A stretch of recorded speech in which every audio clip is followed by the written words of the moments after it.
Let me explain the difference between a smoothie and a shake. People sometimes use those words interchangeably, but they're totally two different things. Now, a shake consists of any type of dairy products like milk, ice cream, or yogurt. That has dairy in it, so that's a shake. Even though it might have some fruit or anything, some veggies in there, but that's a shake. And a shake has what's called dead enzymes. That means it has a shake by itself, just dairy, milk, yogurt, or ice cream by itself without any fruits, for example. If you're just drinking that type of product, it has dead enzymes. What that means is it has no life. Your body has to work to create energy from the foods from that shake. Now, a smoothie, on the other hand, is totally different. A smoothie consists of anything made from plants. You have vegetables like maybe some spinach or some kale or some fruit like an apple, banana, or kiwi, anything plant-based in there. And it's either mixed or blended with water or like a plant-based milk, a milk that's made from plants like almond milk, flaxseed milk, hemp milk, anything of that nature. Now, a smoothie has what's called live enzymes, which means enzymes that are living organisms that your body can easily make energy from. And enzymes are something that helps your body work more efficiently. So I like having a smoothie sometimes once, twice a day. It tastes delicious. I mix it up. I might have a green smoothie one part, and then a all fruit-based smoothie at another time of the day. But right now I'm having the delicious salad. We've got some, let me see, what do we have in here? Actually, my wife, Maya, made this. But we have a delicious salad. We got some walnuts in here, some blueberries, some raisins, some greens, and we've got also a little bit of almond oil and also a little bit of red apple cider vinegar. Now, having a plant-based meal, for one, this has living enzymes. It gives you a ton of energy, a lot of different types of nutrients, phytonutrients. You got some calcium in there, some magnesium, some protein, tons of antioxidants, things that your body needs to perform at its peak performance. Plus, it also gives you a lot of energy. It's easily to digest. It only takes about up to 12 hours to digest a plant-based meal. So in opposed to having like a nice juicy steak or some meat or some fish, it takes your body anywhere from 1 to 2 days to digest that. So your body handles that type of food in a totally different aspect as far as digestion.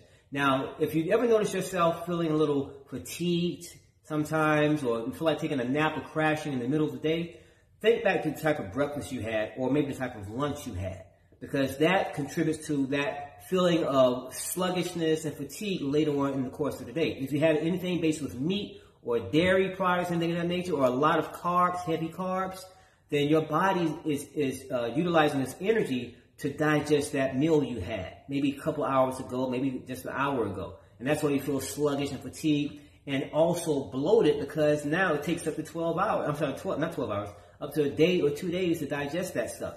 So that's why people say, oh man, I feel like crashing. It's like 2 o'clock in the afternoon. 12 o'clock. I feel like, I feel tired right now. I feel so, I've got no energy because of the foods that you're putting inside your body.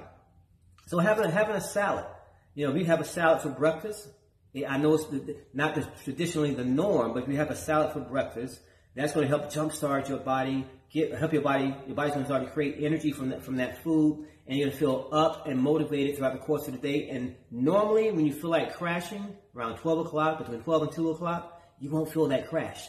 Like, wow, I got all this energy. It's because you had a healthy breakfast. And if you compound that with a healthy lunch, let's say maybe a fruit bowl with some water instead of a soda or some sweet tea, whatever, or something else, but something healthy, you're just going to add on to that. So that energy is going to carry on all over till dinner time. Around dinner time, then you have something else that's healthy.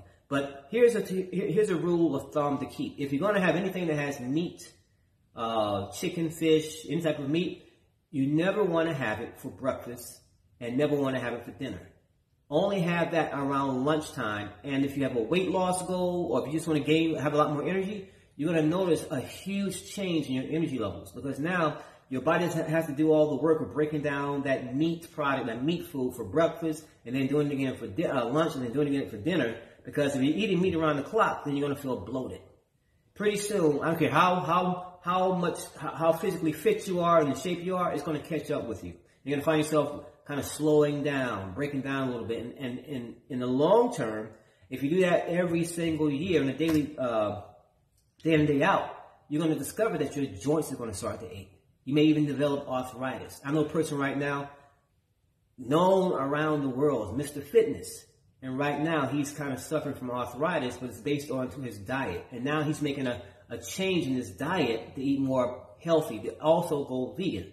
So it doesn't matter how healthy and fit you are, because it even caught up with me. You know, when I was in 40 years of age, 40 years young, 41, 42, I noticed my joints started aching. Now here I am, Mr. Fitness, exercising, being fit all of my life, and I'm waking up in the morning like, why is my joints hurting? Why is my ankles hurting? I'm not an old man. Why am I waking up in pain? Then later on later on during the day, it would disappear. But every single morning, it became more and more frequent. So when God changed my diet, I say God changed my diet to plant-based to vegan, my whole life changed.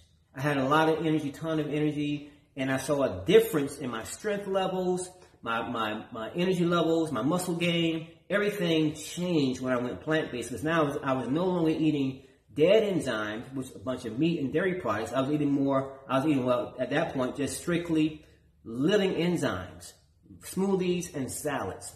And now, right now, I want to talk to you about is the benefit of having a salad, which I just did, but now the benefit of having something else called sea moss gel.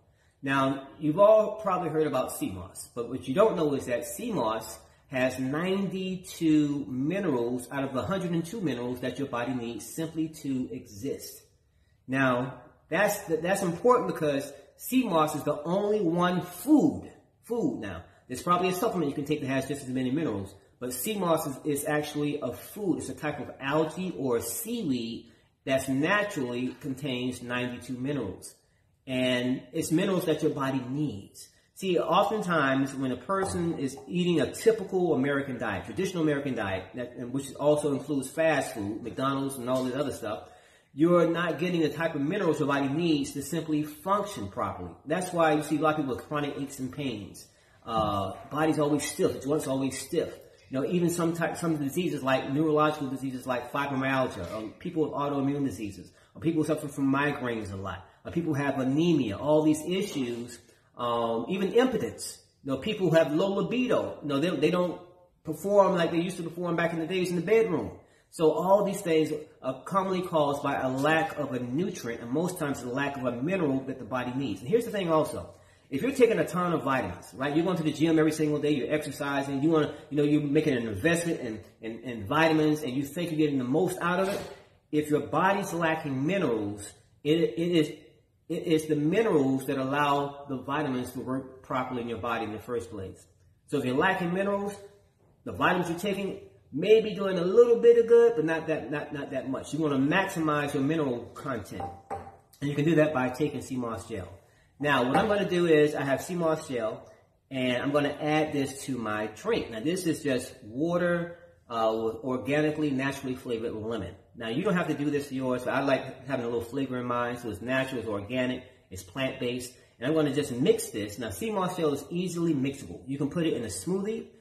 You only need about 1 tablespoon. 1 tablespoon is enough to give you all the minerals you need for that day. Now, you cannot overdose on sea moss gel. You can put 2 tablespoons, 3 tablespoons, 20 tablespoons. You cannot overdose on it. Sea moss gel is absorbed through your intestines, through your colon. So when you eat it, it goes in your system, down your stomach, and in your colon, your intestines start to absorb it, and you feel this literally almost within 24 hours, especially when your system is clean. I have people that I've actually helped. There's a pastor who was suffering from a lot of pain. He had edema, and he had a lot of pain. And what happened was, I put him on the sea moss gel. And with the sea moss gel, I said, take 1 tablespoon in the morning, take 2 tablespoons, take 1 tablespoon at night before you go to bed. He did that, and the next day, the pain he was suffering with before was gone. So he was blown away. He was thoroughly impressed by that. So it has a lot of impact on a person's body, especially when you're suffering from pain. All right, so right now, plus let me tell you some other benefits. Sea moss gel also has sulfur and calcium, which is good for bone strength. If you have weak and brittle bones, you're lacking minerals. And you need to have calcium and sodium